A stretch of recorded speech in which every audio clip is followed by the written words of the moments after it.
How are you? Hope you're doing okay. Everybody's doing well. Those of us that are here and not in the hospital anymore, we're glad about that. Yeah. Live long and Shaddai or whatever. Yeah. So Mitch was in the hospital yesterday, but he's out and he's already back with us. We're glad that you're doing okay. Like I say, ready or not, here I swell. We, of course, got Blake in the house and Jen G as well. Thank you guys for being here. We want to thank everybody for joining us this evening. If you would please upvote, that would be fantastic. We will be doing a race at the end of the show. If you guys want to get into that, you know how to do it. A little super chat, a little member milestone chat. You can join the channel, which also gets you into the WhatsApp group with the rest of us. And we'll pick a couple at the end just because we're generous. Absolutely for free. So let's see what's on the wrist this evening. Let's start with Mr. Blake Ray. What's on the wrist, sir? I'm wearing my my Hublot Classic Fusion. I've been wearing this for a couple of days. I really like it. The only Hublot that I actually like. Yeah, it's nice. It's fun. It's like sporty. It's like dressy. Like I don't know. Yeah. It's fun. Yeah. I mean, I can't do the big bangs, but I like the Classic Fusion. Really do. Before Jean-Claude Beaver got involved, my local California AD was a big Hublot dealer, and I had back in the day when you could get like a Hublot for $2,000 or less, you know. Yeah. And, so in steel, not in gold. So I paid about like $3 for this. yeah. So it's got a Selenium movement. I felt like it was a pretty good deal. It was like box, papers. It even came with the alligator strap, which is like normally it comes on rubber. Yeah. The alligator strap's like $500 normally. Everyone used to groove to the vanilla smelling rubber strap. Nope. It smells okay. Speaking of smell and swell, hey, bud, what's on the wrist this evening? What's swelling on your wrist? The one nostril is still functional, but at any rate, we'll have a contest later to determine which one. I've got my Satori BR back. Ooh. Oh, the new dial. The non-Columbia anti-Semitism dial. Very nice. Wow. Aventurine around meteorite. That's gorgeous. I'm going to try the Brown strap? blue. Blue? Yeah. Very nice. That looks really nice, man. Congratulations. And, it actually looks a lot nicer than my original Columbia blue and white concept with or without the anti-Semitic connotation. There you go. Man, that thing looks fantastic. Congratulations. I like the meteorite. It looks good. Yeah. Yeah, I really do. And Miss Jen, what's on the wrist this evening? Let me pull up my controls. Hey. We'll get you. Speedy Tuesday. Yeah, so get this. I have decided that I am going to use ChatGPT to help me pick my stack and my watch with my outfit. I put in my top and the pants that I'm wearing, and if I want to be casual, dress up, whatever. And it has all my watches, all of my accessories, and it just spits out an idea. And I've been doing that for the last 3 or 4 days. So it's That's been cool. Yeah, that's cool. Well, let's see. I have on, I'll get all the way over here, the Squale that I wore downtown today.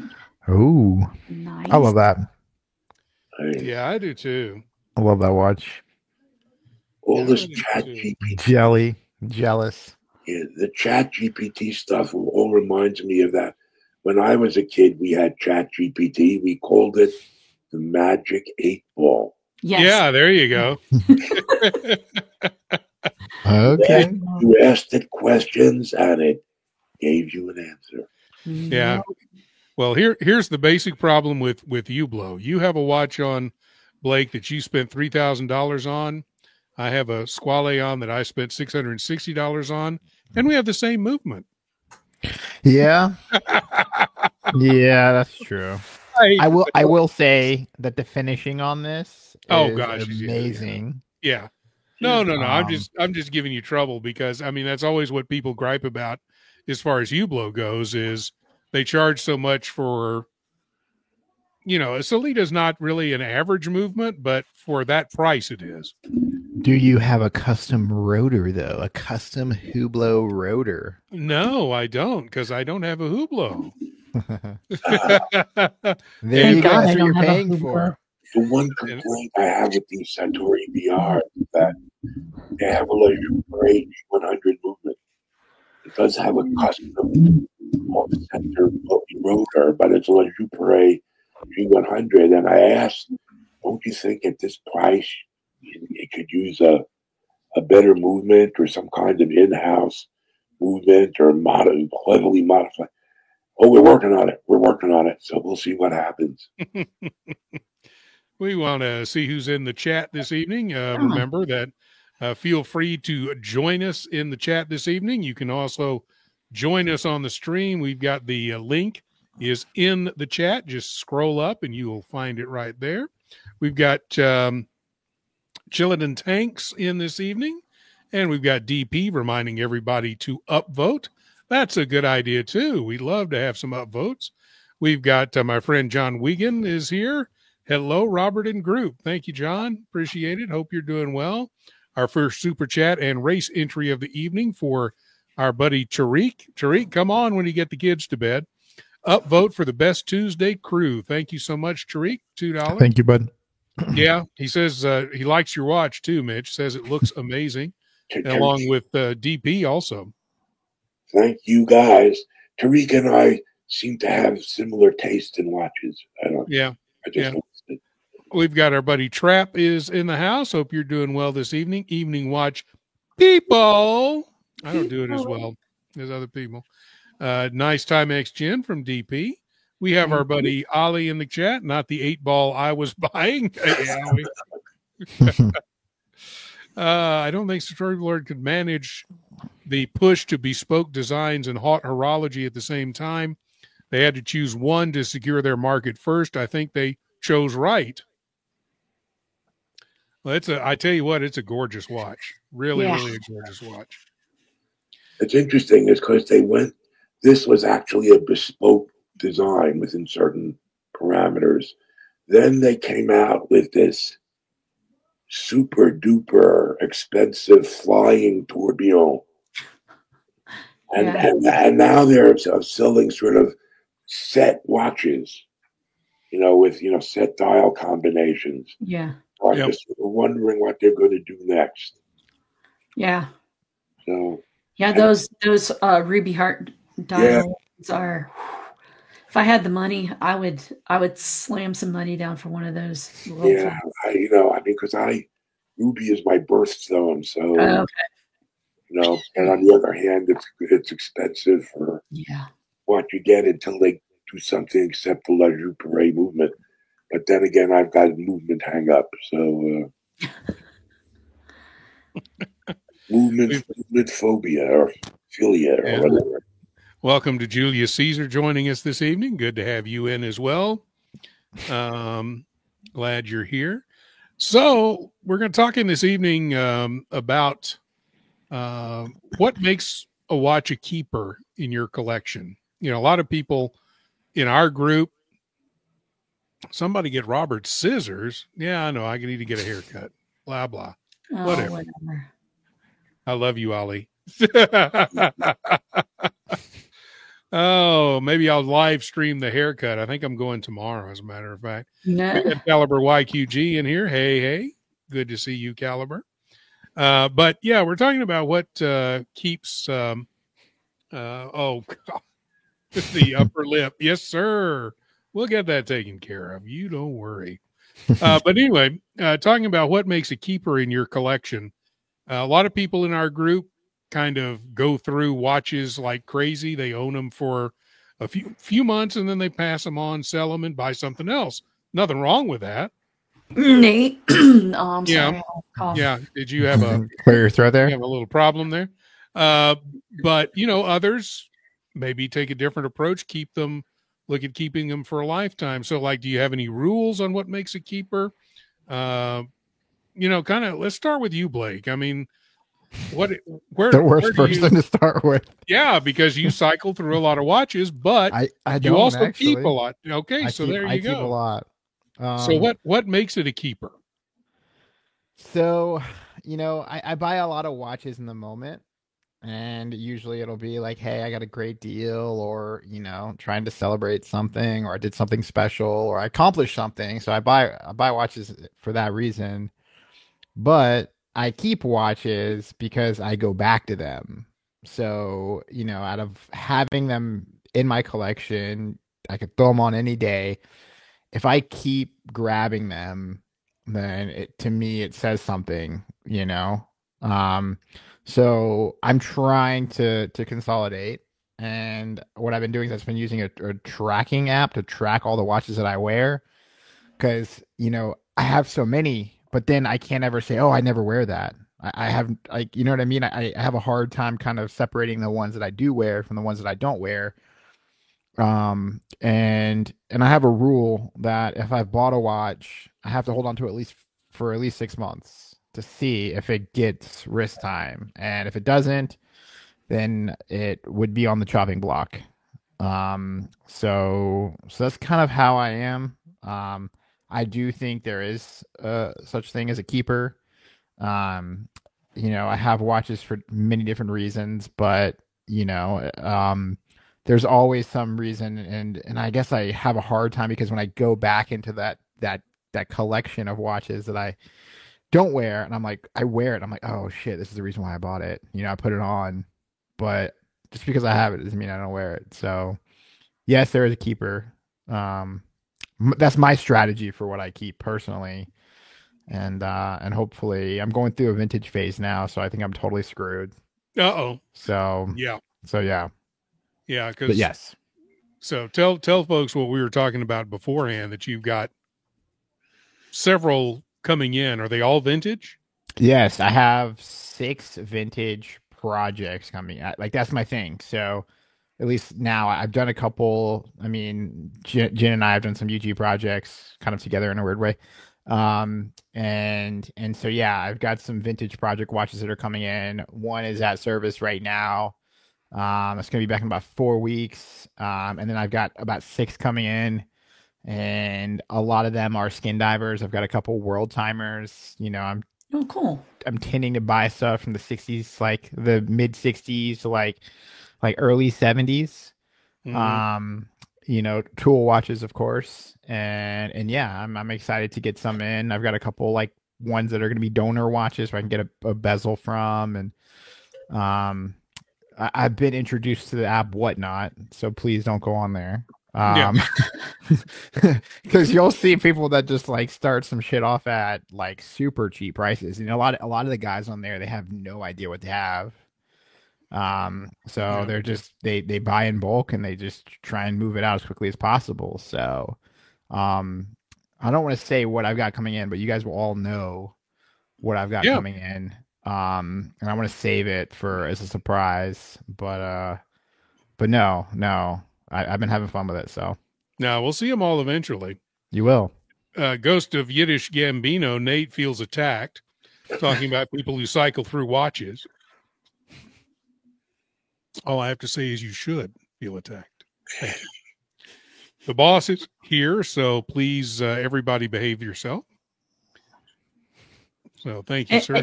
It has been decreed in all the land by Sir Archie himself that JJ is now forgiven, and he can now come back to the Archieverse as the prodigal son. Yeah. To which JJ replied, "Thank you. I feel so much better now." Yep. Were you really missing out? Yeah. That's the real question. Nothing. Oh God, here we go. What's the app again? I won't go there, I promise. Yeah. And that, sir, is why you are called BS. It's called Whatnot. Whatnot. And it's like a streaming, like the auctioneers will stream. Okay. and a lot, like I said, a lot of guys have no idea what they have, like there's one guy who's got like some Omegas, he's got some Pateks. I mean, he knows, right? He knows, obviously if it's an Omega or Patek or something, but you see a lot of brands on there that are really, they just don't know what the hell they have. So I'll happily, like, I think for the 6 project watches that I got, I think I paid close to $150 for all 6, and they're all brands that have legit heritage. And yeah, one, like I said, one of them's at service right now. I've got a couple more, and you can go in there and just people will pay you to stay around, or they'll do like little like giveaways, and I like won a gold bar on a giveaway, like a little mini gold bar. So it's like, yeah. Whatnot is now going to be an app that I'm going to add onto my phone. Thank you. Sorry. Yes, Trent, you are correct. You are correct. And Ali agrees. It is. Yeah, horrible hole with fees and shipping, depending on where you're getting it from. They show you the shipping like right up front. Okay. So yeah, it's the shipping fee. A lot of people will do it by bulk. Because I had a bunch of vintage cameras that I like were sitting in my closet. I actually sold all them in 2 days and whatnot. And so yeah, I took the $600 that I made that was from my closet, and I'm like, okay, that's my whatnot watch budget, and so let me see how far I can stretch it with these vintage watches, and so yeah. Like gambling with the guy in Vegas. I never took Blake as a pusher, but here we are. Back to 8 Ball. Here's Blake again. Giveaways. You know what they say about drug deals. The first one is free. The rest of them you got to pay for. I am not incentivized by any company or brand to talk about it. So there's giveaways. It's fine. You'll be fine. Yeah. Just giving you a little taste. I've never won anything in my whole life until then. So no, that's what they all say. I swear I've never won anything before in my life. No, seriously. If anything, I'm the one that loses everything. So. Mm-hmm. So Jen, what makes a keeper for you? Well, some of the watches that I am keeping, one of them it's got sentimental value from when I was a kid. It was like the first watch I bought myself. It got stolen at the pool, and I one day about 3 or 4 years ago was just popping around the internet, and I popped onto Poshmark, and I was looking to see if anybody was selling this watch, and there was actually one up on there, and it was cheap. So I was like, okay, I'll get it. And even if it's not in like super great condition, I can always, work on getting it back to where it needs to be. Mm-hmm. And it actually came in and it wasn't too terribly bad. It just needed a new battery and a new strap. And so that one's got a story behind it. My Universal Genèves, I just love Universal Genève, and they've been fun because I've actually put them together myself, kind of piece part Universal Genève parts together. My Speedy Homage, that was like the first watch I built myself, and I've always wanted a Speedmaster. Like, it's just a great watch. Like the Speedmaster you can wear with anything. It literally is the definition of a strap monster. I've put everything on that watch, and it's fine. So if for some reason one day you get the real thing, the Speedmaster, the real Speedmaster, what would you do with the Homage? Would you keep it just as a memory, or? Yeah. I would definitely keep it. It would probably stay in the box for the most part, but I would definitely keep it as a memory. And so what else defines a keeper for you? Anything? Well, I think it's got to be something that, for me, it has to catch my eye. Like, it has to be something that, like, isn't necessarily, like, hype. It's something that I, like, scroll past and I come back to. And I'm like, holy crap, that's sick. I love vintage stuff for that reason. There's just some random stuff out there that people don't know about, and it's great. Like, it's I don't know why we've gotten away from watches that are like that, because they're beautiful. There is a Rolex that I saw one day that went up on auction. I think it was at Phillips or Sotheby's last. It was like Watches Through Time or something weird. They do it every year. But it was this random Rolex that was solid gold gem set rainbow, but it was a women's watch and it was from like the 70s. And they've never made anything like this shape wise. It is the most random shape ever. It is a gorgeous watch. And I was, holy crap, Rolex can make that. Why the heck are they making Submariners for? Like, what the heck is wrong with them? Yeah. So there's just real, like, Audemars, Vacheron, all of them have such deep back catalogs that just have great pieces. And I think that's the biggest thing is it's gotta catch my attention because I have ADD, and if it catches my attention, there's obviously something there for me. Yeah. I love that. I have ADD, so if it catches my attention, you know it's something. Yeah. Mitch, what about you? What and you get a lot of watches. You get them in quite regularly. Yeah. But do you have any churn in your collection where some go out? I periodically have churn, particularly lately where I've been trying to consolidate a bunch of stuff. But I think what this period has taught me is that this is where it gets deep and controversial. So hold on to your drinks, underwear, belts, whatever. I don't think that, let me put it this way, a true keeper is extremely rare.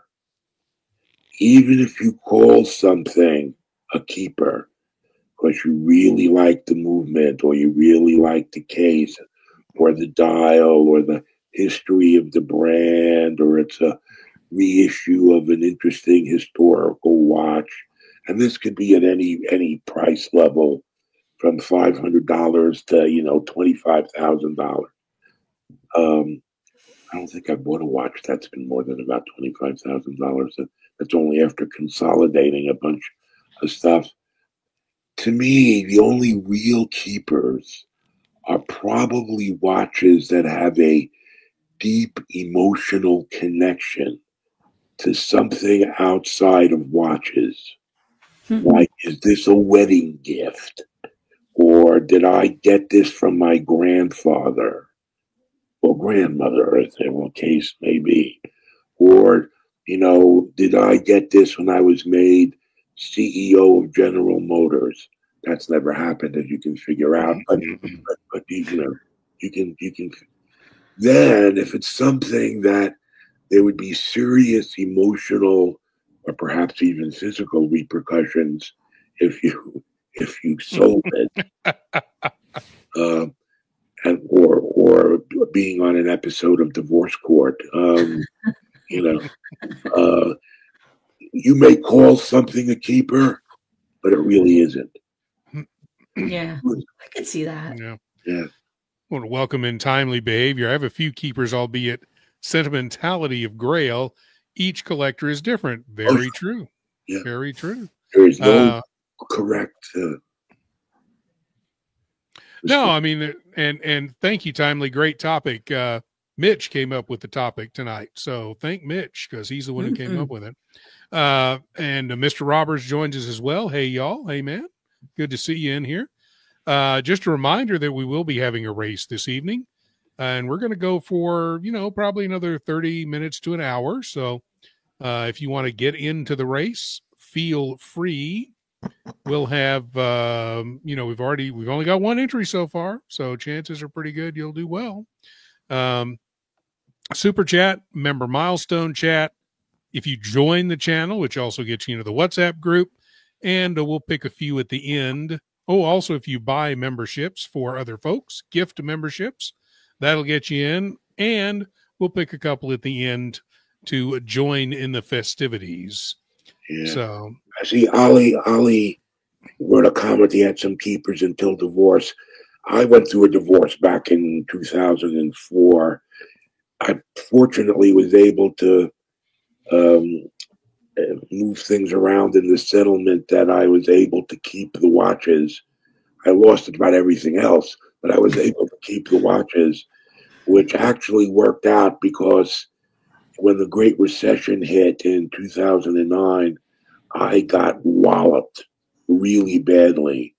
And what kept me from having to dig into my retirement savings was the ability to sell off my watch collection. Yeah. So, in the end, and I really didn't start collecting again until about, 3 years ago or so. So I had to wait it took that long for things to recover. Yeah. Yeah. I'm curious for the panel, and I've been thinking about this pretty recently because I've been trying to figure out how I can move things around in the collection. But the idea to me came up like, what was the most that I'd ever spend on a watch? And so that that question has been rattling in my head. So I'm curious to see what everybody else thinks. I mean, as far as my budget goes, and somebody who is nearing retirement age and kind of needs everything he has to make sure that I can retire, probably no more than the Omega that I'm looking at my retirement watch, which I don't know the way prices are going, maybe $7,000 by the time I get the chance to buy it. But right now it's just a little bit over six, I believe, after the price increase. It went from 59 to 61, maybe, if I buy it new from the dealer.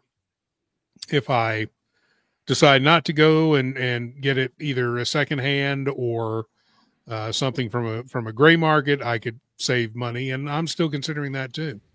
I really want to get it and have the whole boutique experience, but is boutique experience worth $2,000? Maybe not.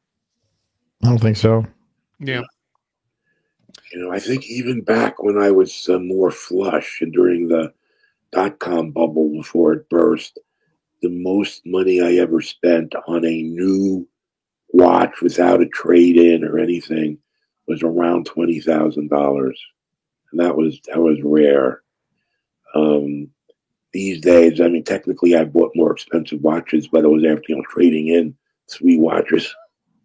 Yeah, throwing in another $2,000. So you got to be more careful. I mean, I used to buy all my watches new. Now I buy almost all my higher end watches used, pre-owned. Because I like Vimal, $2. Moral of the story is have a safety deposit box with your BFF's name on it. That's right. They're not your watches. Thanks, Vimal. I appreciate that. Let's see. JJ should set up a live watch swap pool competition in 2026. 5 panelists start with $500 and record every buy, eBay, and flip.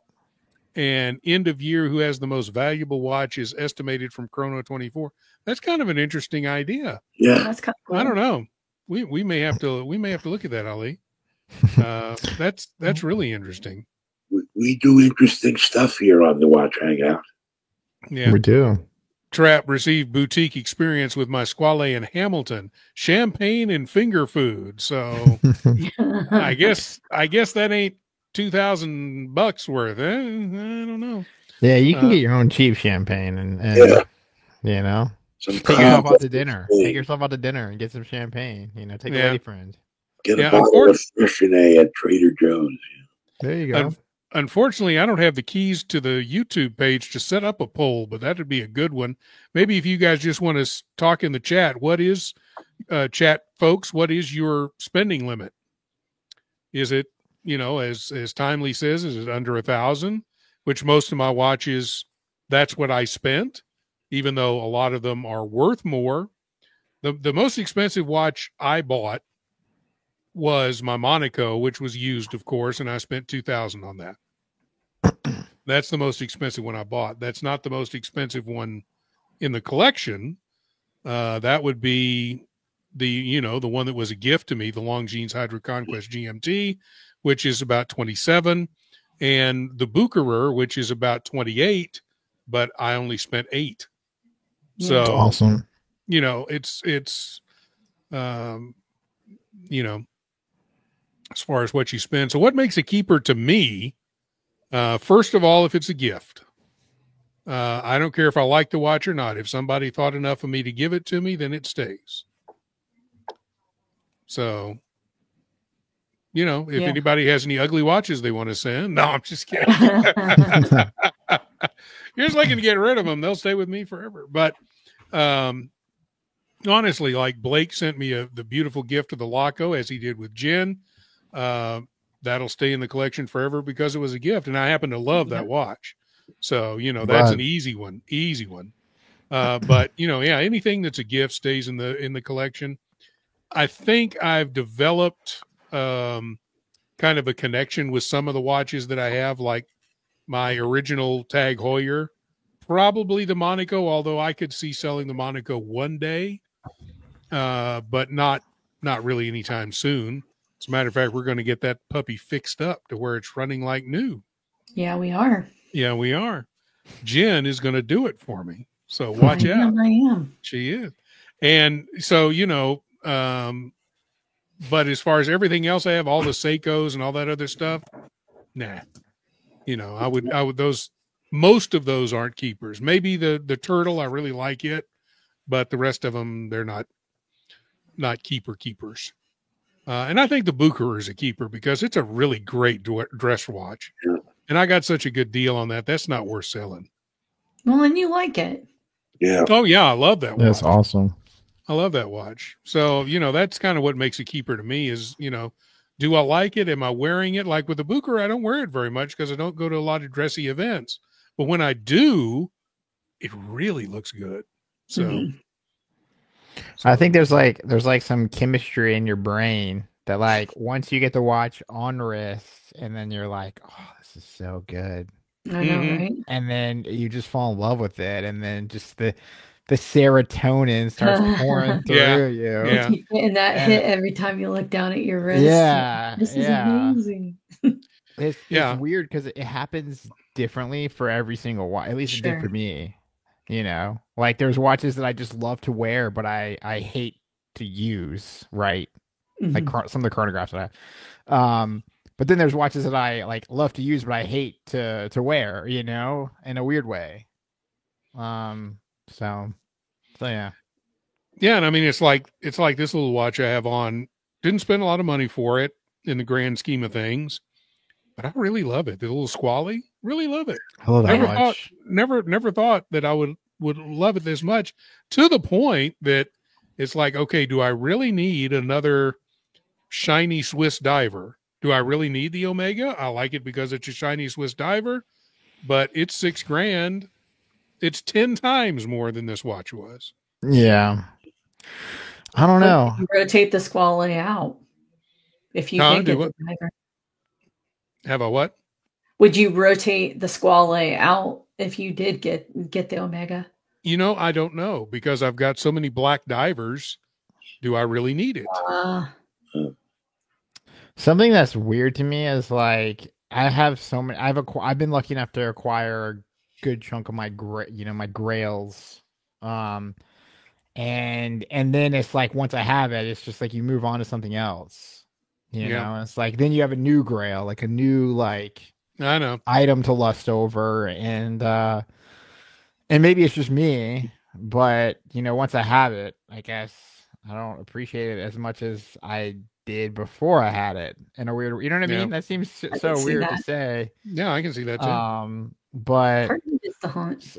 So yeah, part of it is just the adrenaline, of acquiring a new watch and hunting for it and going down the rabbit hole and learning about the history and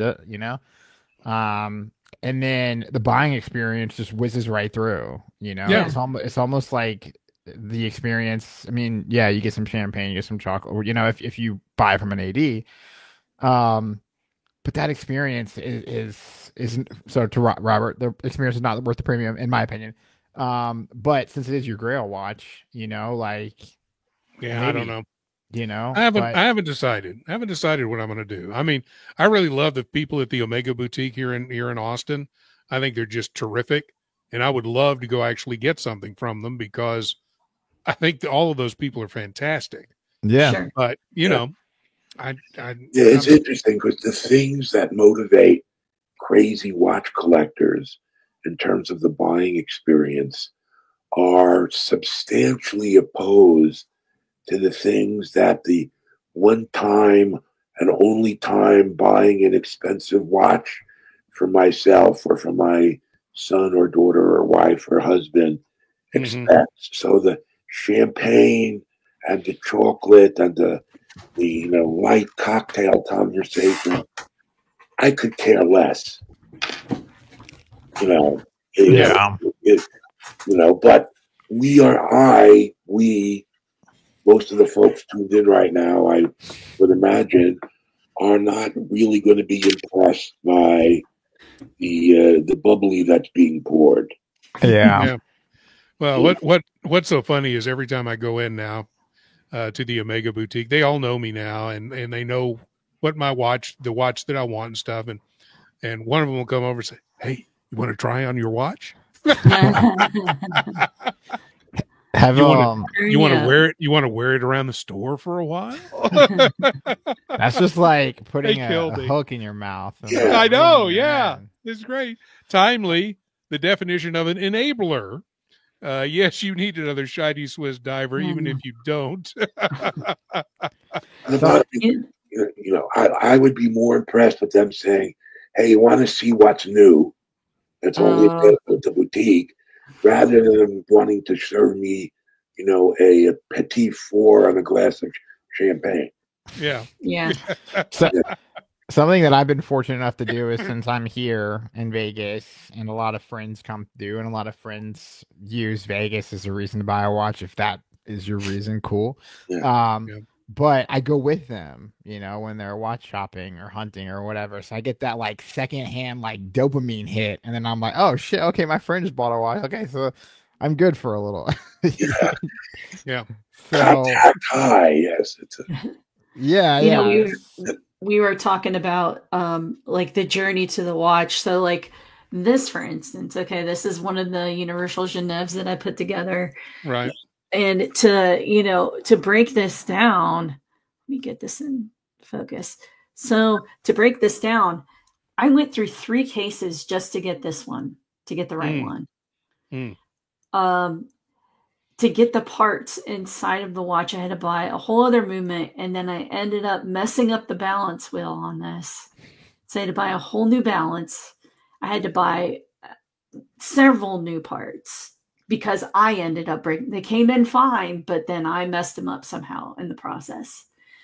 The strap is from France. The movement I think is from England. The case is from Egypt.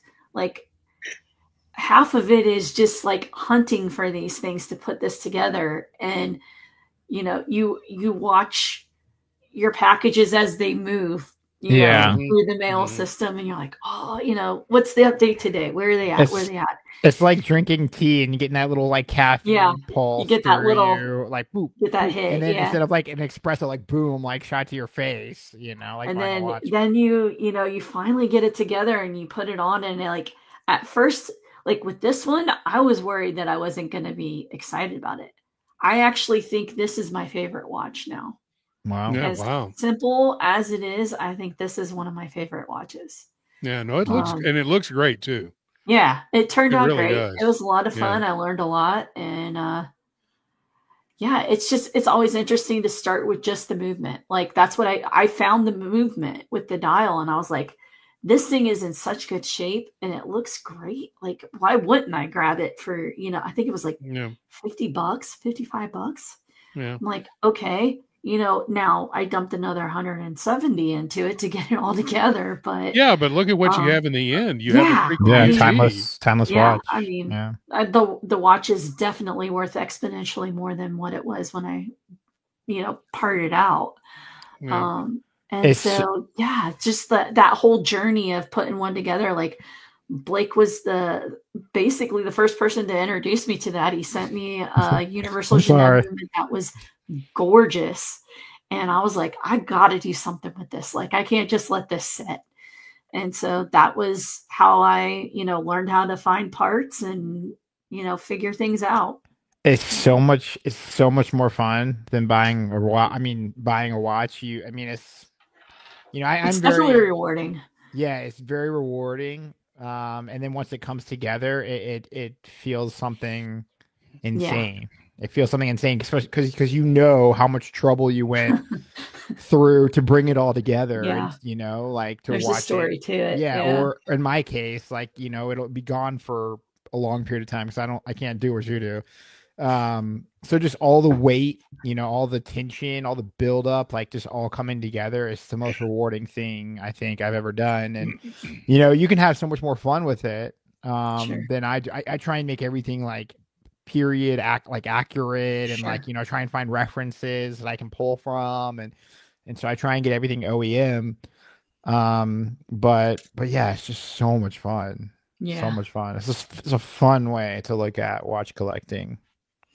And UG is perfect for that. The community is really big around that. I know. I see you like people, every day in the chat. They're passing parts around or asking for parts or whatever. Now you can sink lots of money into a UG rebuild if you want to. I'm looking for my crown still. So I have a generic crown on there. Somewhere in the bottom of my sock drawer, which is a strange and exotic place. I had a 1954 Universal Geneve. Actually, if you wound it, it sort of ran. The last time I checked. I need to go see if I can find it with all of this Universal Geneve door. Maybe Jen can fix it up. Yeah, especially if bring it back to life if I can. Yes, you got to. I mean, there's no point. I mean, letting these watches, these beautiful things, sit in disrepair. Yeah. And it's crazy to see how many people sell the watches in disrepair, but then they're not willing to go through the journey. Yeah. Right. Yeah. Like if you can look at it and say, hey, look, this is planting a seed and watching it grow into like a fruit harvesting tree or something, that's the way I look at it. But I mean, once you start digging in, you're like, shit, like this is really hard work. Like I'm still looking. I have a functional watch. It looks beautiful, but I still don't have a crown. We can find you a crown. I know. We'll I just got I just got the movement space here, and I just got parts of the gear train that came in. I dropped them off at the watchmaker because I'm going to send it to a friend for her to enjoy it for some period of time. But and I even have a vintage Zenith that I did this for too. I've been doing this for a while, and your Mark II is great as well. The Mark II, the Seamaster Soccer. The one that I've got restored, that I'm getting restored now, I think is going to be super cool. I actually will drop that it is a Young Hans. Which, I've been so infatuated with their story. There's some great ones out there right now. I've been spying them. Yeah. I mean, I picked up the entire watch for like like $110. And then, service is going to cost me like $250. But that thing is going to be amazing once it's done. Unfortunately, I when I got it, I thought it was older than it was, and I started digging through the Young Hans archives, and I realized it was from 2004. Okay, so that was like a shot of this, shot right at the gut, but nevertheless, 20-some years old. It is, but. I've been having the 60s and 70s is the era that I feel like it is the golden age of watchmaking. Sure. And so I try to stay in that sandbox if I can. The question for Jen from Thomas Broadbent: have you dabbled with the Rolex Bubblebacks and California Dial homages? No, I have not. I'm not opposed to it, but I have not. And something interesting from BS just got a UG Compacts this year, and looking for a decent pole router for a good price.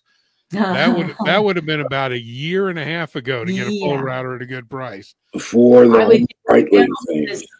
Because you're running on about 6 months, and then they're going to go through the roof. Yep.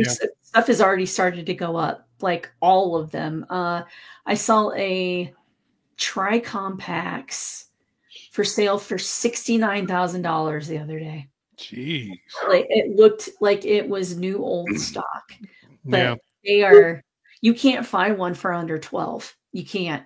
All the Tri-Compacts are, the Compors are even way, way more. Like, they're just ridiculous. But I've seen a couple of pole routers, but they didn't look to be in great condition for around 1,500, $2,000-ish. Yeah.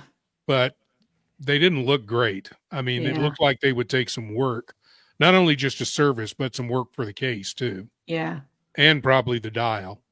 Yeah, you're looking at probably, I would say probably 5 for a really, really good example. For something that's in good shape, yeah. Yeah.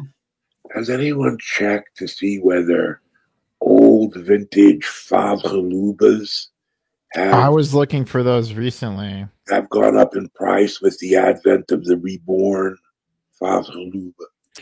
I don't think so, but I haven't followed them very closely either. It was such a niche brand back in the day, and still is. You know, I guess with the revival. Yeah, they're getting their first U.S. Authorized dealer. I saw them in Geneva. I watched it. It was a brand that I was really looking forward to seeing, and unfortunately, there was a couple brands I was really excited to see and get my hands on with the first time. That being one of them, and I was really disappointed. Same thing for OW, like Olesh and Wallace or whatever. Same thing. I was so excited to see them, and then once I got hands on with them, I was just like, "Oh, this is disappointing," you know. And How so about Volcane? What was that? Come on, man! You got to stop hating on Volcane. They make good stuff. I've got this. The people that took them over aren't being schmucks. They're good. Yeah, no. So that's what pisses me off. Like, people are just taking these brands and just trying to revive the former glory, and it's like it's not the same brand. They don't put the same love into it. They're essentially just those Volcanes are nice. They're very nice.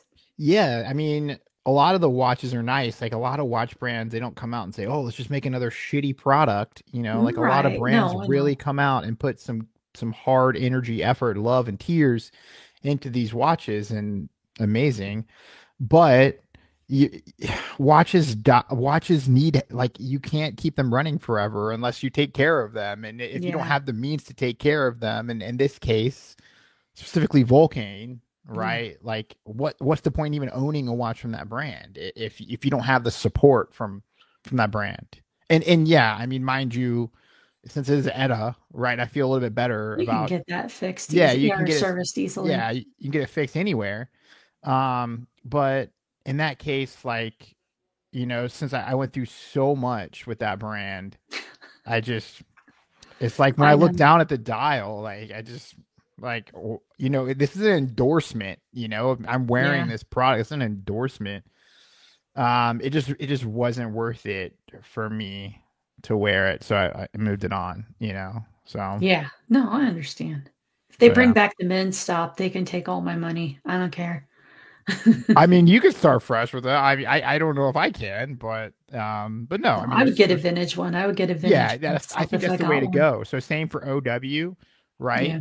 You know, Volcane, like, get a vintage one. Like, if you really want the taste of that brand, like, the revivals are just cash grabs. You know, they're moon swatches. You know, and Volcane has some really, really great example vintages out there. Like, they're on the market, and they're attainable. They really are.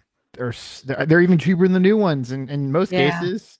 You know, that says something. That says something really crazy. Like, if the older watches, the historical accurate pieces are more affordable than the new watches. Like, what the fuck is going on? Yeah. Yeah. So just a quick reminder that we will be doing a race. So if you want to get in, you know how to do it. Member chat, member milestone chat, the of course super chat. Join the channel and also get in the WhatsApp group, which is fun because you get to do this 24/7 with all these crazy people. And you also let's see what else do we? Oh yes, gifting memberships that'll get you in the race, and we'll pick a couple for free at the end, just for fun. And you get all of our phone numbers. So what Yeah, you do. is a keeper for you, Robert? What? What's a keeper for you? Yeah, as I was saying, anything that's been gifted to me is automatically a keeper. I would also say, and I didn't bring this up the first time, that the family watches that I have, Okay. the ones that were my father's, my grandfather's, my girlfriend's father, I have his watch. He's no longer with us. And I still have his watch. And so those kind of watches, heirloom watches, as you might want to call them, those will always stay, and those will be passed on as heirloom watches. And so, whether they're running or not, I still keep the watches. Right now, the two Accutrons need batteries, and I haven't changed the batteries in those. Actually, I take those somewhere to get them changed because they're so old at this point. I don't feel comfortable breaking into them, and They're putting kind of batteries in tricky. myself. Yeah. The one Accutron is not, because it actually has a battery door on it. So Okay. it's easy, but the one that was my dad's, has a screw case back, and I would just rather have somebody else do that because I sure don't want to screw it up. Plus, I need to make sure that they have the right kind of battery because the Accutrons take a little bit different kind of a battery than just your off the shelf. Right. It takes a more of a high output battery. Yeah. So, Well, and it's easy to ruin the coil too. All you got to do is slip. Yeah. Yeah. If you break the coil, then you got to buy a new one, and they're hard to find, especially the vintage ones. So we've got Tariq is joining us. Hey, man. Oh yeah. What's going on, guys? Got the kids in bed. Yes, I do. Got the baby monitor on. Watching like a hawk. Fantastic. So what's anything fun on the wrist this evening? Oh, I got my Baltic by Perpetual micro rotor 1. Yeah, those are cool. Yeah. MR1, I mean. The MR1, yes. Let's see. I was able to adjust zoom. Oh, you see it's got the Arabic numerals on it. Green dial. Real funky. Very nice. I know this is right up your alley, Mitch. Yep. It's amazing. It's a good watch. I love the bracelet too. It's a good bracelet. I like it. Can we get a shout out for Lucha? He was in the hospital last Friday and in for a day or 3. I don't know his status now. He's still in the hospital, Allie, and I'll text you afterwards and we can talk about that. But Tariq, this evening we're talking about what makes a watch a keeper in your collection. So what makes a watch a keeper that you want to keep for the rest of your life and pass down to the kiddos? I'm going to share the same sentiment with everybody else. There are definitely a couple of heirloom watches that I have, but I wanted to go a little bit outside the box. I got my dad's really busted fake Daytona that he was rocking this like it's the real thing. Like this he doesn't wear anymore, and I'm keeping it in the collection just because I think it's silly. It's fun to have. It's great. I have my BLNR, the Batman, the 116, that I wore to both of my children's birthings. So I made sure that I wore that for good reason. It's the watch I wore that when I became a dad. So and that watch is definitely not going anywhere. I I have my Vacheron 4500, the Blue Overseas. Mhm. The reason that's not going anywhere is because the first time I've seen it, I could not imagine in my entire life ever being able to afford such a gorgeous watch. It just seemed otherworldly to me, And then through a series of extremely lucky and fortunate events throughout the years, I finally was able to pick one up. Unfortunately, that was during the COVID hype, so then I was put on a long wait list to get one. But it shows that I wasn't the only one that found beauty in that watch. So I got that at retail, and that's not going anywhere at all either. But I do have one watch, the Gotham Pacifica from Tourneau. Now this watch is, I don't know if I've mentioned it on the chat before, but I call it my mistake watch. And whenever I look at it, I remember all the mistakes that I've made in my watch collecting and my financial decisions, and that's why it sticks with me. First of all, I went right to Tourneau, didn't negotiate, didn't ask for a discount. I just said I wanted a light blue watch, and you could see the salesman was salivating, and he's like, "Here's a $3,500 watch, like no discount or anything like that, and here's you can put it on a payment plan." 0% interest. Oh, right. I think I remember you mentioning this. Yeah. Yeah. And then on that, I timed the final payment, but it was just a day late. And because it was 1 day late, you get charged all the interest for 3 years. Yeah, deferred interest. Oh, yeah. Geez. That really stung. And not only that, a couple of days after I bought the watch, I saw it on Rue La La. It's like a Gilt or like what's that website that Nate always buys stuff off of? Grailsy or like the Real or some shit? Jewelry Shop or No. Moda. No, it's no, not on Moda. I know the group you're talking about, and yeah, it's killing me. Yeah, it's killing me too. But the real. Yeah, the real. Thank you. I said that already. Real. Oh, did you? Okay. Yeah. And that was I saw it on there for $1,500. So it was like $2,000 cheaper than I paid for it. Like, oh God. All right. So so it's got a Valjoux 7750 movement. It's pretty basic. I don't think anybody could, but anybody could flub it up as much as Tourneau did. But I sent it back to them for servicing because the date wheel got stuck, and it came back all greasy, and now the date changes at 6 o'clock, and so like there was just one thing after another that's just going wrong with this watch. Yeah.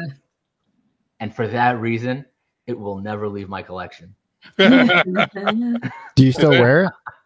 Yeah, I do occasionally. Yeah, when I just got to remind myself that I've messed up before. Occasionally, like once a month. Like what's that frequency? Probably a couple of times a year. Okay, so infrequently. That's more than occasionally. Once every 6 months to remind you. Yeah. As AB absolutely. Says, that's how you learn. Well, he's learning. It's the best way to learn is from your mistakes. Maybe just hope one day it goes back up in price, Purple Invicta is a keeper for Nate. Thanks, Nate. Indeed. Oh yeah, absolutely. That better not go anywhere unless it goes around the chat. Yeah. Yeah, unless we send it around the world like the Jets Invicta.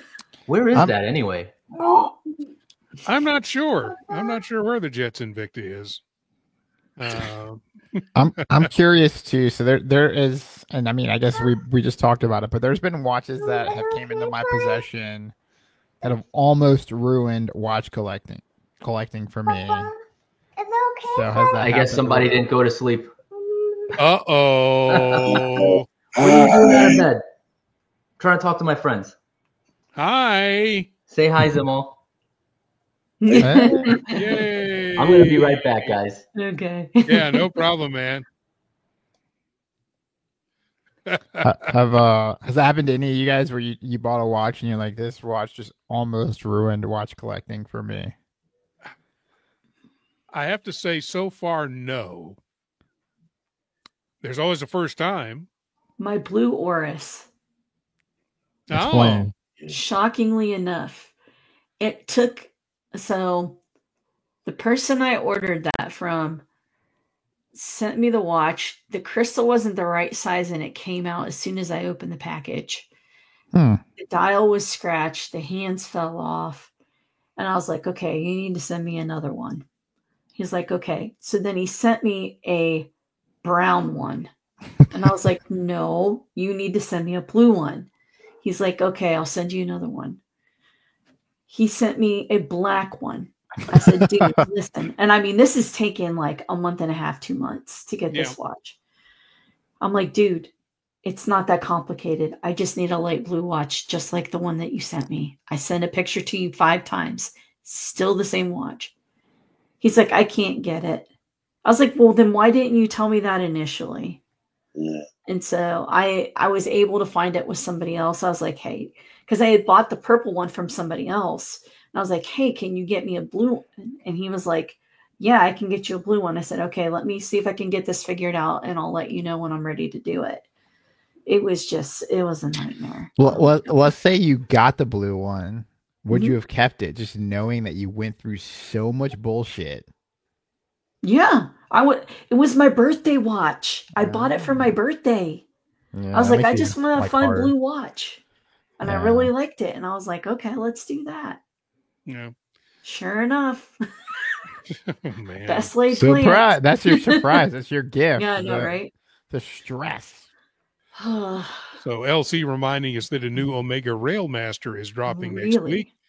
If you want to see what the new Omega Railmaster looks like, join us in the WhatsApp group, because there is a picture. I haven't seen it. Nice. Let me take a look. It looks like the old Omega Railmaster. Yeah, it pretty much Okay. does. It's a different case, 38 millimeter, Okay. basically Aquaterra case. So it's got a little more polishing to it. Right. It's going to be in several colors. Don't know what the colors are. Is Okay. it steel? I see it.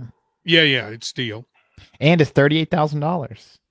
No, I wouldn't be surprised though.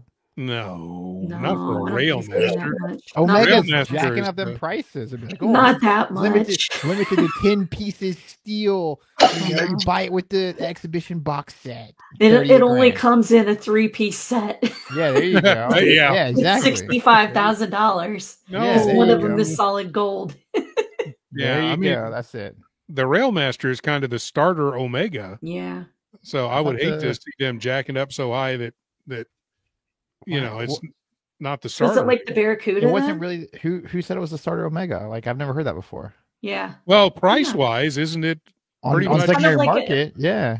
But not Secondary, in, yeah. not, The in not in retail. model, not, you not know? retail? Oh, Something okay. like that. The retail on the, like, you know, you see some of those, like, those blue jean, like the little blue Right. jean dial, like Omega Railmasters that sell for like less than $3,000, but then at retail they're like $5,700. You Yeet. know, like, or like somewhere Yeet. around there, like around $5,000 or some shit. Like they're up there.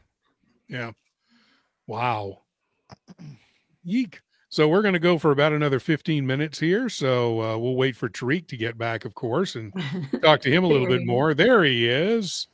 Talk to him a little bit more, but we're going to be going here in about 15, 20 minutes. So if you want to get into the race, now is a great time to do it. We got some ballers in the chat. I don't know if you guys have seen the poll.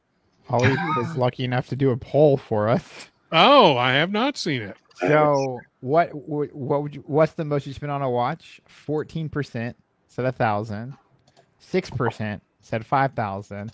31% said 10,000. And guess how many said 50? I guess we could say 50 and up. Maybe. I don't know. But 50. I don't know. My math's not that good. 49% and Y'all are 35 ballers, votes. man. Can I have your budget? Did I somebody want a get the troll- $50,000 watch. Did somebody get the Jeez. troll accounts out?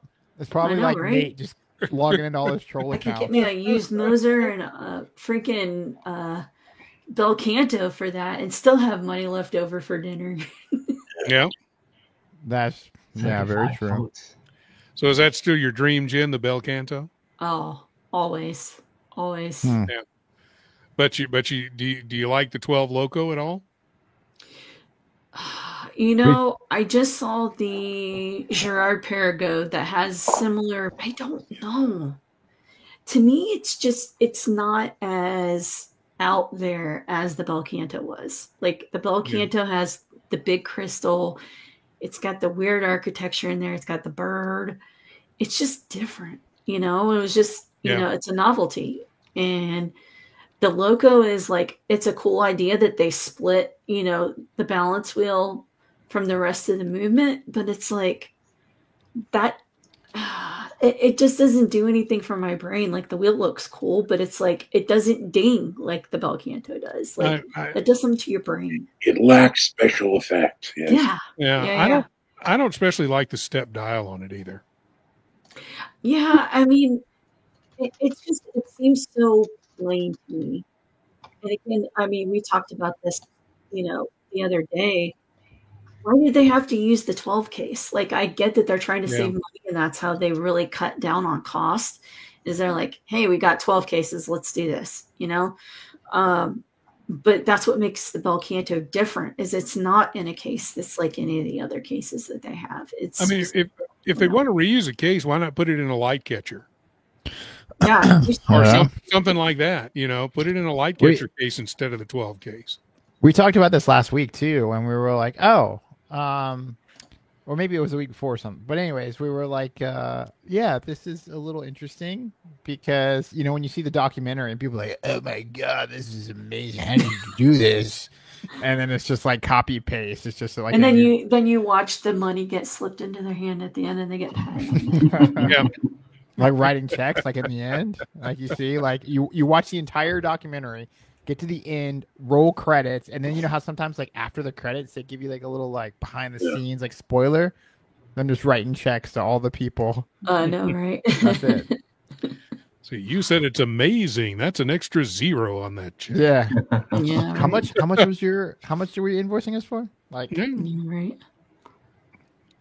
Yeah, the shilling Simple they watch. laid it on pretty thick for that release. yeah, they spent some money to drop it. I mean, it's a cool watch. It's a cool watch. But I like if it has stone dial instead. Yes. Only if it wasn't stepped. If it was just a solid Yeah, stone. if it was just Yeah. like an onyx. Oh, nice shiny onyx. Or even a Vanta black dial would be kind of cool behind That'd be cool. that. That'd be super What cool. if you just got rid of the bracelet altogether? What if you put it on a strap? Right, they And have now- some that are on a white rubber. They have like the orange one comes on a white rubber. but You it's can still get a it on little different sporty rubbers. like that, right? Like I'm talking Yeah. about more like a dressy style. Like a leather strap. Yeah, I think you could get away with it on a leather. I think I've seen them on a leather. Like a brown or a black leather, or even a, you know, like something cool, like even like a Atelier Kai, like I think really cool, like iridescent croc or something like that. I think it would have to both your points. I think it would have been a better release if they put it in a more traditional case and made it more of a dressy watch. Right. Instead of just like copy and pasting the kind of sport aesthetic that comes from the 12. Or, you know, I think it would have been better received, you know, so that way it's not cannibalizing the 12, or the Bel Canto. Is this supposed to be like their attempt at the Aquanaut, like trying to go at the Aquanaut market with the sport? I don't get it. Like, why? The Aquanaut isn't even really that complicated, you know? No, It doesn't have anything flashy like that. Like, why? It doesn't make any sense. It's just the Patek stamp on the dial. And you have the 12 if you're trying to go after that. You have the 12. Like, that's your sports watch. Like, I think it's lost in the collection. yeah. It is a cool release. Not gonna hate on it, even though I mean, I feel think like it's already have brilliant that hated they on gave it. it its own movement and everything. Like, that's why I'm like, why wouldn't you put it in a special case? Like, why are you putting it in a 12? Like, you built a whole movement for this watch. I expected it to be so different based on you know the reactions that I saw. Like, how'd you do this? Like, this is amazing. You know, Well, even the I expected it to be ramp totally up. different. Yeah, The ramp up was like, oh, this is going to blow your mind. You know, the Bel Canto will be an afterthought. And I'm like, really? I don't know about that. Nope. No. Bel Canto still is Definitely winner. not. yeah. That's the winner. So The Bel Canto was built on top of an existing. Yeah. And so it may have acted from their perspective, it may be less complex. what You know, what like- if What if Christopher Ward becomes like the independent micro brand Rolex? Because you see the Rolex drops at watches and one, you're like, this is freaking terrible. Like, what the hell are they doing? And then you get it in your hand, you're like, oh, okay, I get it. Yeah. So what if that is Christopher Ward is just that benchmark for us, and in the independent micro space, but Yeah. Maybe. probably not. Our buddy Thomas Burnett, who is up at like 3 a.m. in the morning. I don't think you ever sleep, Thomas. I really I don't. know, right? My keeper watches are all my cheaper watches. Interesting. A Seiko Gen 1 chronograph, my first cool watch that I bought off of Made at college when I was 17. A 50s Seamaster that I inherited, and those are gorgeous too. And a Seiko 5 GMT that I was gifted. That's interesting. That's Solid interesting. watches. Yeah. The Palm Dial Rolex is not in there. Oh, look at that. Uh-oh. Uh-oh. Dial.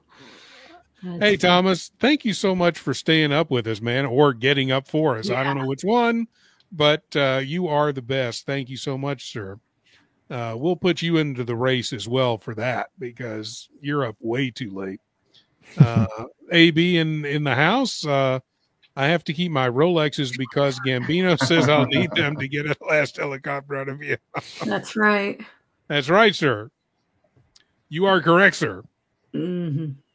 So, Tariq, do you have anything new that you're looking for on the horizon, or are you happy where you are now that you got that beautiful Bruce Wayne that you got not too long ago? I told myself this year I'm not buying any watches. I got that Bruce Wayne, so I am not adhering to my New Year's resolution. I at said the all. same I already thing, so broke it. don't worry about it. Isn't it funny? Your Rolex dealer like hears you say, "Oh, like yeah, I'm good for this year." But it's here. It's here. And I got that call actually right when all the markets were tanking. So I'm assuming I wasn't the first call on her list. So I'm sure a lot of people were like, you know what? I'm not crazy enough to spend $12,000 on a watch. And then they called me. You're like, I sure am. I definitely am. So are you still saving up for the I won crayon? the auction, not the auction, not another auction. I won the raffle for the Mad 2. Oh yeah, you told us about that. Oh, right, Yeah. right. So, and I just got my my dates. So they're saying that I'll get it between mid-May and mid-June. So I'm really looking forward to that. Wow, nice. That's cool. I'm wondering if any tariffs are gonna get if I'm gonna get hit with any tariffs on that or not. Who knows what's gonna happen? Yeah, they I said don't know. the mad people sent out this memo saying if they're tariffs, it's your problem, basically. Right, exactly. So I took a kind of a gamble. I don't know if the tariffs have been probably, I think, on Swiss stuff. Well, it was Has 30. it been? It was 30 until. But they rolled everything back to like. Well, now I think it's 0. I think it's still like back to nothing now at this point. If I'm not mistaken. Right. For 90 days probably, and then I was gambling that hopefully I'm within 90 days of getting my watch. Would you still buy it like at the tariff rate if it was like absolutely 10%? Yeah, I'd still get it. Or 30. £2 from Thomas Burnett, race entry for timely behavior. We have both you and timely in the race, Thomas. Thank you so much for that. And Wow. Thomas buying another race entry for Trap. So Trap, you are in the race, courtesy of Thomas Burnett. And Thomas Burnett is in the race, even though he hasn't bought one for himself. But there you go. I appreciate that, but stop it. You're killing my chances. We've got Nate. I promised I'd not buy any watches this year. Maury Povich says that was a lie. The envelope says that was a lie. Lori's father was a famous sports writer with the unlikely name of Shirley Povich. I'm waiting for the episode of Jerry Springer that like they're separated, and like he is a watch addict and she gets like is trying to divorce him for how many watches he buys, and it's just like this huge. I'm waiting for that episode. Yeah, waiting for it because it seems like it could happen at some point. Well, Jerry's gone, so Well, you know what I'm saying, like a Yeah. similar Steve similar, Locos. Yeah. Steve Yeah. Loco, yeah. Yeah, there you go. Yeah. Or maybe somebody do the like to catch a watch collector type of thing. Oh, You know what I mean? God. That Oh would my be God. funny. God, here we Somebody go. spoof on that. Well, it's I funny. just wanted to see it. I just wanted to see the watch. Yeah, I wasn't actually yeah. gonna buy it. Well, no, it's funny because we have some people that come to our watch club meetups, and they're like, don't they'll bring their wives or their partners or whatever, and they're like, don't tell him that I have this, or don't tell her that I have it. Like, Yeah. keep this like a secret. And I was like, Like, it would be so funny if you did like a whole eBay thing, like, yeah, this gentleman thinks he's buying a such and such off of eBay. But little does he know his wife is here, and when he walks in, yeah, there you go. Kind of like what was that? and just like stick the mic in his face, like, so you're buying a watch, Mrs. So-and-so, how do you feel about this? Well, what was that like dating show, or I don't know if it was like a dating show or something. It was a show Like, called Cheaters. their significant other is watching them like Cheaters, yeah. on camera. Oh my God. Yeah. In the back They room. And you send a private investigator following you. That guy, and they ended that show because that guy got stabbed. All Yeah. you have to do is partner with Rolex and just say, hey, I look, know, right? You're like, call my partner, my husband, wife, whatever, and say that you got your allocation. Speaking of allocations, Thomas Broadbent thinks the turquoise Daytona will bring people off the no-buy bench. ooh, If you yeah. It's a beautiful watch. If you can even get one this year, though, that's the thing. I've heard Where? that the meteorite, I've heard that the turquoise, I've heard that the lapis GMT like are gonna be like borderline impossible. Yeah. That's what I've heard. I don't know if that's but I've got it on good authority. But yeah. There is a lavender OP 34 It's on beautiful, by the way. that yeah, you have to bid on it. I think it was up to 6,700 the last time I saw. Mm. But it's gonna be hard to find it. I think it's the first one that's been on the internet. 6,700. Yeah. What do they retail for? I'm not sure. It's like that seems pretty reasonable considering how new they are. Well, it's being bid on right now. It's not okay. So it's not I think like it's the like sale tomorrow is when the price. bidding ends or something like that. So Yeah, not the sales price. AB, good point, and a reason why I'm not married. Worst feeling in the world, your wife handing you the FedEx box because you got distracted for a few minutes just as the truck pulls up. Or your dog We all starts have that person barking. in our lives that we're like, oh, you didn't see anything. I didn't get a package. I don't know what you're talking about. Yeah. Your Wow. dog starts barking to alert that somebody's coming to the door, and Yeah. then oopsies. Or Hey, something honey, like what- what you're Hey, talking honey, about. what's this box? It looks kind of I like don't a know. watch. Oh, no, honey. It's not that Or at you all. sneak it in and they see it and they're like, when did you get that? Oh, I've had it for a while. Yeah. I pull that on my wife a lot. I do that a lot. A lot. You know what? I was joking. Because we get these like air filters that are like delivered every 90 days or something, and they're in these just generic ass boxes. And so I was joking with my wife. I was like, "Oh, it's probably the air filters." And then Oh my God. open it up, and it's a damn watch. Oops. Well, Oopsies. did you open it up in front of her? I did. I genuinely thought it was the air filters. Oh, okay. God. Well, you could get away with saying it's just a press piece or something. I could. Yeah. Oh. I've See, done I- that Like before. you have that excuse in your pocket. I use it too frequently. Mm. I use it My all the wife- time, actually. My wife just she knows about all the watches. She knows everything that I got. But she just tallies it up in her mind, and then she hit me with it this year and said, "Hey, our 10 years coming up. It's time to upgrade Upgrade her watch.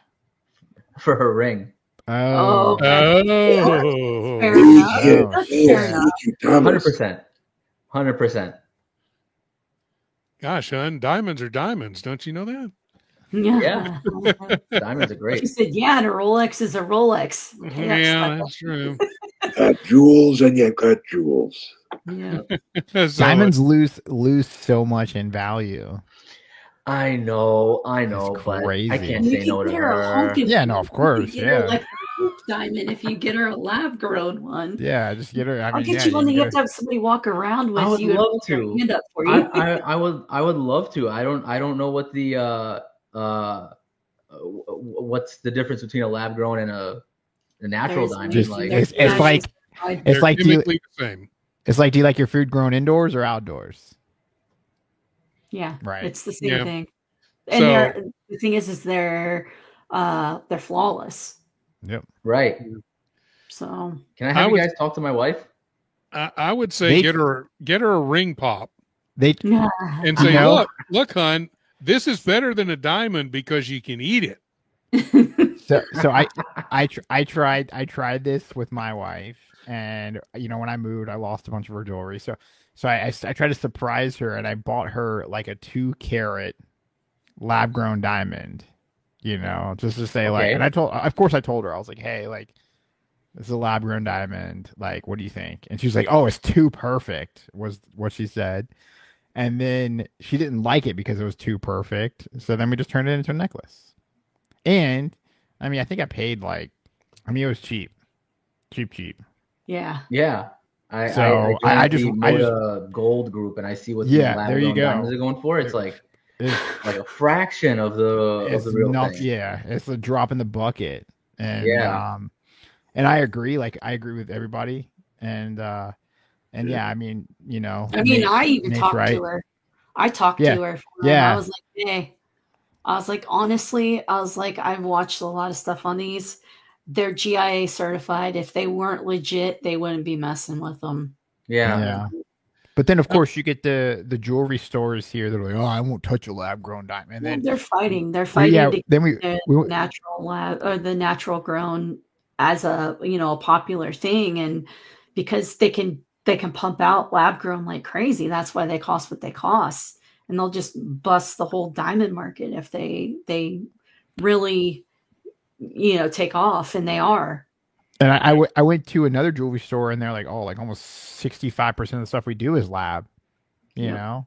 Yeah. When you tell somebody you can give them a 4-carat diamond for next to nothing, Like VVS, are you VVS kidding? like flawless. Yeah, Like, and it's yeah, GIA yeah. certified. Like, Yep. So Thomas Burnett, another 2 pounds, race entry for Mitch because we treasure him. Yes, we do. Oh, shucks, guys. We absolutely do, Mitch. And thank you He's so a much, treasure. Thomas. We've got Mitch in. And I like this from Ollie. Lost equals pawn for his collection of Bell & Ross watches. There you go. I traded them. So Yeah, no, you don't have any Bell & Ross anymore. no, I actually think I did a really good deal because I got rid of 3 Bell & Ross watches for 1 Big Bang Unico, nope, you failed. the chronograph. Sorry. If you would have said your Mark II, I would have said, yeah, that's a great deal. But you said the Big Bang Unico, and I'm like, I did okay. I did fine. Trust me.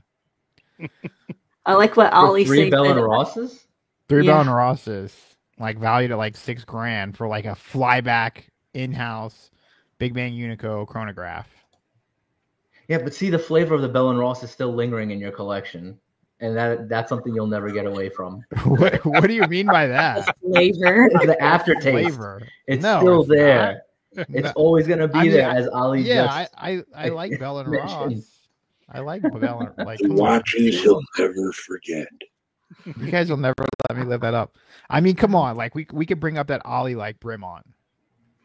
I mean, we all have our black Oh. eyes. So come on. You're a dead man now. Not to take a shot at you, but I mean, I have the We all- Aqua Knot. we- People we don't all like me for that. we so. all have those stinker brands that we just love. Yeah. That's it. Good there's no point lingering. from good point from Nate that about lab grown is they're conflict free and better environmentally. So that's certainly something to consider when you're looking at getting a new diamond. I bring up and suffer brim on and poop all over them. Unlike you, I own my fails. I do too. I mean, you guys have been shitting on me for over a year and a half now about it, and I owned up to it.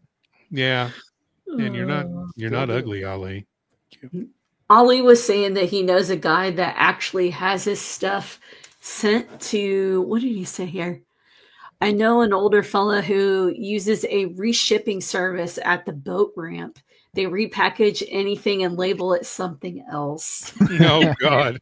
That's like hardcore. Yep. Well, let's end it there. Let me get the race ready to go.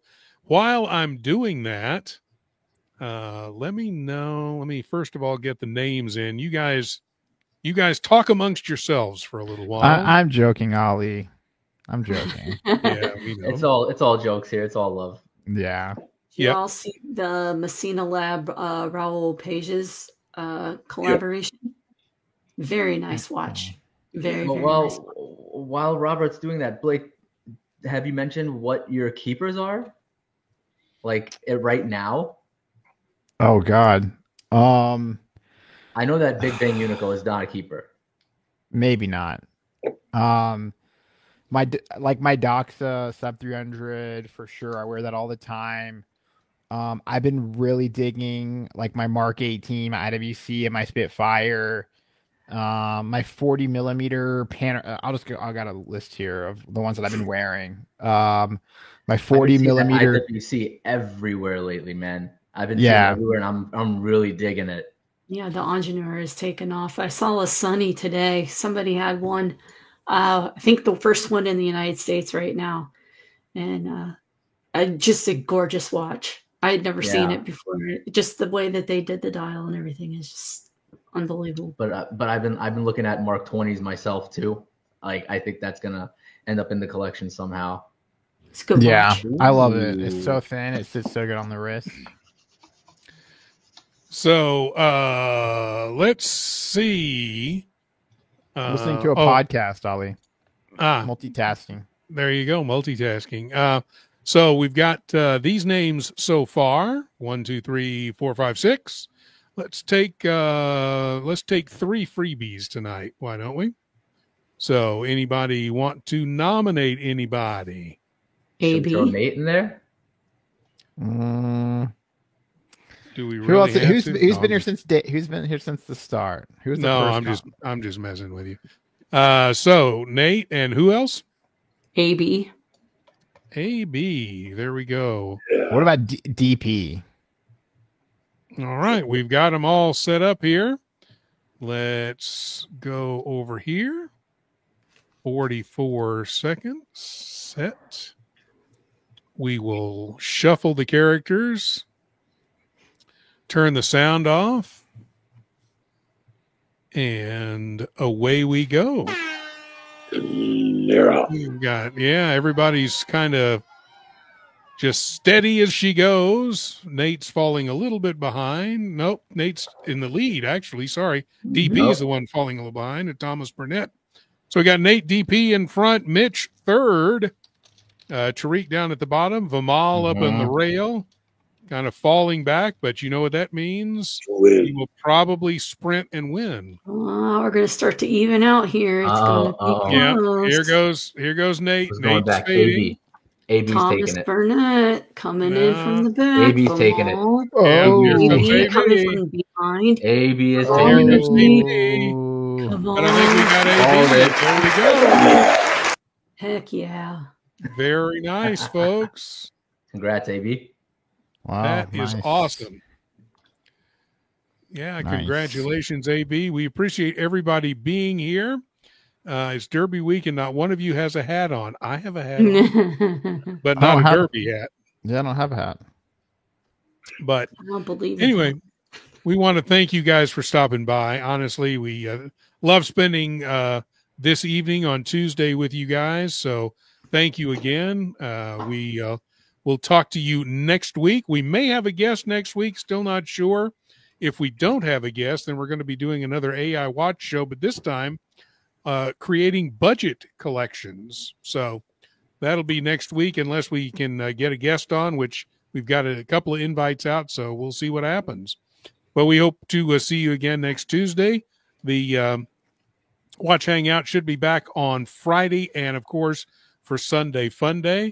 Blake, Mitch, Tariq, and Jen, thank you so much for being here. Thank all of you in the chat, and we will see you next week. Can't beat my meat. Awesome homemade Greek style food. Come and get it. Our awesome gyros. Come and get it. Our big breakfast. Come and get it. Our Wednesday special charcoal pork shifty and souvlaki. Come and get it. Our Thursday special cabbage roll day. Come and get it. And our biggest seller, souvlaki. Tuesday, Friday. Come and get it. And don't forget, in 2024, come and get it and you won't regret it.